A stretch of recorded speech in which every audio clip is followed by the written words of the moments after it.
এত সুন্দর লাগে এই সুপারিগুলা, একদম তাজা, গাছ থেকে মাত্র নিয়ে আসলাম পান খাওয়ার জন্য। এটা কোনো বাসি সুপারি না, এটা একদম গাছের তরতাজা সুপারি, এটা খেতে স্বাদ আলাদা।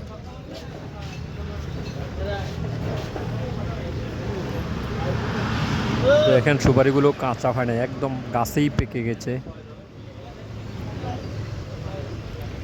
এগুলো দিয়ে পান খেলে একদম সুস্বাদু, খুব স্বাদ লাগবে। এটা লক্ষ্মীপুরের সুপারি, একদম ভালো মানের একটি সুপারি।